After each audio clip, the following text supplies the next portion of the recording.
ഞാൻ അവരോട് ഇപ്പോൾ എൻ്റെ അടുത്ത് വിളിക്കുന്നവരൊക്കെ ഞാൻ പറയുന്നത് വെച്ചാൽ നിങ്ങൾ സൈലൻ്റ് ആവും. നിശബ്ദതയാണ് ഏറ്റവും പവർഫുൾ വെപ്പൺ. ഞാൻ എന്തെങ്കിലും കാര്യങ്ങളുടെ മൗനം നടിച്ചെന്നുണ്ടെങ്കിൽ അതിലും മേലെ ഒരു വെപ്പൺ വേറെ ഇല്ല.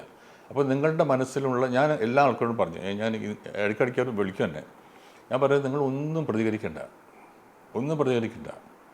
നിങ്ങൾ അടങ്ങുക, ഇലക്ഷൻ കഴിയട്ടെ, ഇലക്ഷൻ കഴിയുന്നത് വരെ. കാരണം നിങ്ങൾ ഓരോന്ന് പറയും തോറും ഇതിനെ ഏറ്റവും കൂടി കരയുന്നത് അമ്മ എന്ന സംഘടനയാണ്. അമ്മയുടെ ആ ഒരു പ്രസ്റ്റീജാണ് ഇതിന് നഷ്ടപ്പെടുന്നത്. ഒരിക്കലും അങ്ങനെ പാടില്ല. അതുകൊണ്ട് നമ്മളെല്ലാം ഒന്നാണ്.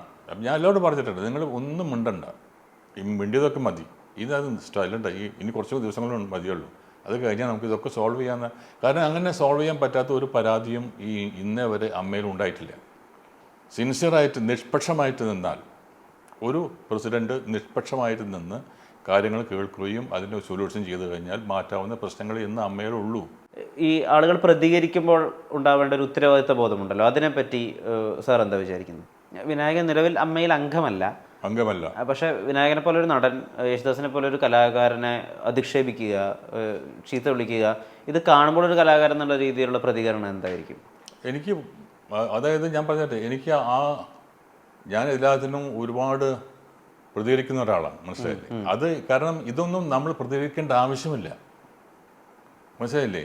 വിനായകൻ എന്ന് പറയുമ്പോൾ നല്ലൊരു നടനാണ് എന്നല്ലാതെ അദ്ദേഹം പറയുന്ന കാര്യങ്ങൾക്കൊന്നും പ്രതികരിക്കേണ്ട കാര്യം നെഗ്ലക്റ്റ് ചെയ്യുന്നതാണ് ഏറ്റവും ബെസ്റ്റ്. അങ്ങനത്തെ കാര്യം വരും കഴിഞ്ഞാൽ നമ്മളെ അത് കുത്തിപ്പൊക്കുമ്പോൾ ഇത് അവർക്ക് ആവശ്യം എന്താണെന്നറിയും. അവർക്ക് ആവശ്യം ഈ മീഡിയ കുത്തിപ്പൊക്കും, മീഡിയ ഭയങ്കരമായിട്ട് ഹൈപ്പ് ചെയ്യും. അപ്പോൾ ഞാൻ പറഞ്ഞാലേ, ഈ യേശുദാസിൻ്റെ അടുത്തും അടൂർ ഗോപാലകൃഷ്ണൻ്റെ മുമ്പിലും വിനായകന് നിൽക്കാൻ പറ്റുമോ? അവരൊക്കെ എവിടെ കിടക്കുന്നു? അപ്പോൾ അങ്ങനെ ഒരു വിനായകൻ വന്നിട്ട് എന്തെങ്കിലും ഇവരെ പറ്റി പറഞ്ഞാൽ അത് നമ്മൾ പ്രതികരിച്ചാൽ വിനായകൻ വലിയ ആളാവും. അങ്ങനെ നമ്മൾ ആരെയും വലിയ ആളാക്കരുതെന്നുള്ള ഒരു സ്വഭാവക്കാരനെ എൻ്റെ സ്വഭാവം. അത് നെഗ്ലക്റ്റ് ചെയ്യുക. അങ്ങനെ പറഞ്ഞു, ഞാൻ കേട്ടില്ലല്ലോ, അങ്ങനെ പറഞ്ഞ് വിടേണ്ടതാണ്. നെഗ്ലക്റ്റ് ചെയ്യുക, അവഗണിച്ചാലുണ്ടല്ലോ പിന്നെ മിണ്ടില്ലല്ലോ. ഇടയ്ക്കിടയ്ക്ക് അങ്ങനെ പറഞ്ഞുകൊണ്ടിരിക്കും. നമ്മളൊന്നും മിണ്ടിയില്ലെങ്കിലോ അവർ തന്നെ അത് നിർത്തിപ്പോക്കുള്ളൂ. നല്ല സിനിമകൾ എപ്പോഴും ഹൃദയത്തോട് ചേർത്ത് പിടിക്കുന്ന ഒരു കലാകാരനാണ് സാർ എന്നാണ് എൻ്റെ ഒരു വിശ്വാസം. ഇപ്പോൾ വെള്ളം പോലൊരു സബ്ജക്റ്റൊക്കെ എടുത്തുകൊണ്ട് സിനിമ ഉണ്ടാക്കുക എന്ന് പറഞ്ഞാൽ അതിനകത്ത് ഇപ്പം ധനലാഭത്തിൻ്റെ ഒക്കെ അപ്പുറത്ത് ഒരു ഫിലിം ക്രിയേറ്റ് ചെയ്യുമ്പോൾ കിട്ടുന്നൊരു ക്രിയേറ്റീവ് ഹൈ കൂടിയുണ്ടല്ലോ, ആ ഒരു മാനസിക സന്തോഷം ഒന്ന് വേറെ തന്നെയാണല്ലോ. അപ്പോൾ അതിൻ്റെ ഒരു വെളിച്ചത്തിൽ കൂടിയാണ് ഞാൻ ചോദിക്കാൻ ആഗ്രഹിക്കുന്നത്. ഇപ്പം നാഷണൽ അവാർഡ്സൊക്കെ പ്രഖ്യാപിച്ചിരിക്കുകയാണ്. മലയാളത്തിൽ ഒരുപാട് പ്രതീക്ഷ ഉണ്ടായിരുന്ന സിനിമയാണ് ആടുജീവിതം അവാർഡിൽ എവിടെയുമില്ല, ഒരു അംശം പോലും നമുക്ക് കാണാനില്ല. അതിൽ മലയാളികൾ മൊത്തത്തിൽ ദുഃഖിതരാണ്, കലാസ്നേഹികൾ മൊത്തം അതിനെ പ്രതിഷേധിക്കുന്നുമുണ്ട്. ആടുജീവിതം എന്തുകൊണ്ടാണ് നാഷണൽ അവാർഡ്സിൽ പരിഗണിക്കപ്പെടാതിരുന്നതെന്ന് സാർ എന്താണ് അതിനെ വിശകലനം ചെയ്യുമ്പോൾ മനസ്സിലാക്കുന്നത്? ഇതിൻ്റെ അടിസ്ഥാനപരമായിട്ട് എന്താണെന്ന്, ഈ അവാർഡ് നിശ്ചയിക്കുന്നത് ഒരു 10-12 പേരാണല്ലോ. ഒരു ജൂറി എന്ന് വെച്ചാൽ ഒരു മാക്സിമം ഒരു 10-12 പേരാണ് ജൂറി പഠിച്ചത്.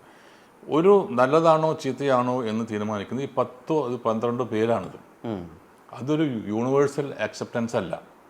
അവരുടെ തീരുമാനം അവരിൽ മാത്രം ചുരുങ്ങി നിൽക്കുന്നതാണ്.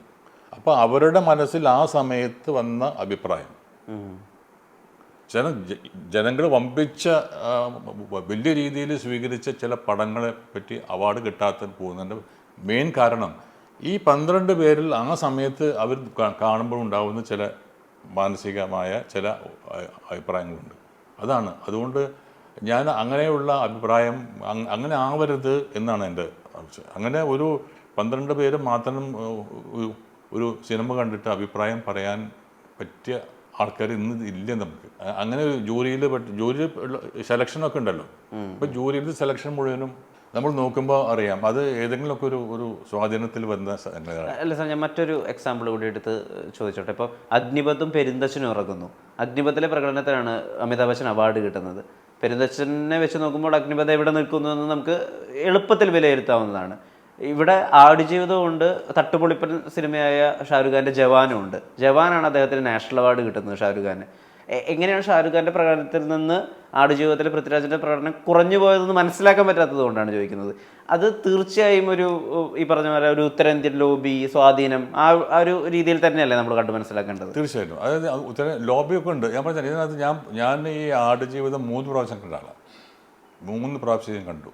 അത് കാണാനുള്ള കാരണം അതിൻ്റെ മേക്കിംഗ്, ആ സിനിമ എങ്ങനെയാണ് മേക്കിംഗ്, ബ്ലേസ് ചെയ്തിട്ടുള്ള wonderful making of that film. അതുകൊണ്ടൊപ്പം തന്നെയാണ് ഞാൻ പൃഥ്വിരാജിൻ്റെ പെർഫോമൻസ് എന്ന് പറഞ്ഞാൽ പൃഥ്വിരാജ് എടുത്ത റിസ്ക്. ഞാനതൊരു എൻ്റെ FB ഇട്ടിട്ടുണ്ടായിരുന്നു ഒരു പോസ്റ്റ്. 6 ലക്ഷം പേരാണ് അത് കണ്ടത്.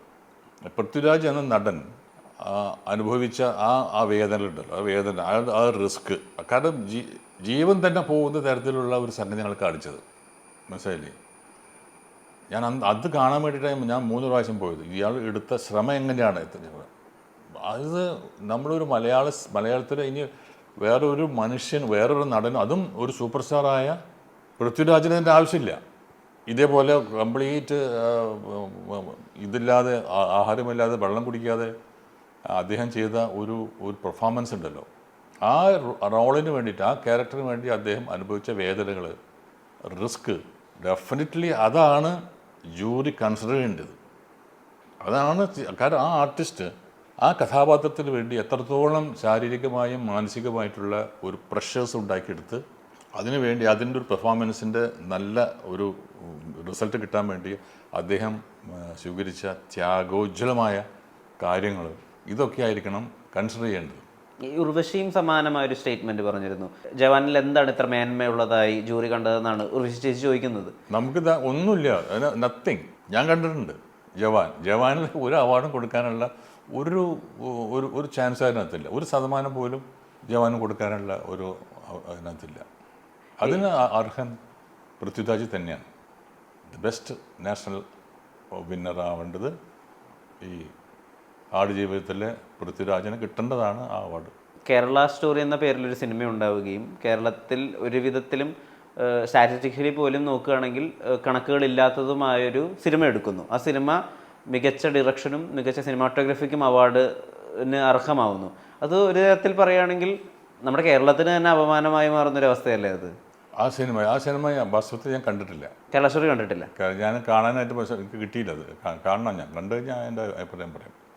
ഞാൻ കണ്ടിട്ടില്ല. ഇത് കാണുന്ന ആഗ്രഹമുണ്ട്. എന്താണ് അതിൻ്റെ ഒരു കോൺട്രവേഴ്സി എന്നുള്ളത് കാണുന്ന ആഗ്രഹം. എല്ലാ പടം കാണും. ഞാൻ ഇപ്പോൾ കുറേ പടങ്ങൾ കാണുന്ന ആളാണ്. പക്ഷേ ഇത് മിസ് ചെയ്തു. അമ്മ നേരിടുന്ന എല്ലാ ആരോപണങ്ങൾക്കും മറുപടിയുമായി പുതിയ പാനലിൽ അതിൻ്റെ പ്രസിഡന്റ് സ്ഥാനത്ത് തന്നെ സാർ ഉണ്ടാവട്ടെ. എല്ലാ വിധത്തിലുള്ള വിജയാശംസകളും നേരുന്നു. സിനിമയിലും ഒരുപക്ഷെ മലയാള സിനിമയിൽ കുറച്ചുകൂടി ശ്രദ്ധ കേന്ദ്രീകരിക്കാൻ സാധിക്കട്ടെ എന്ന് ആഗ്രഹിക്കുന്നു. നേരത്തിന് ഒരുപാട് നന്ദി.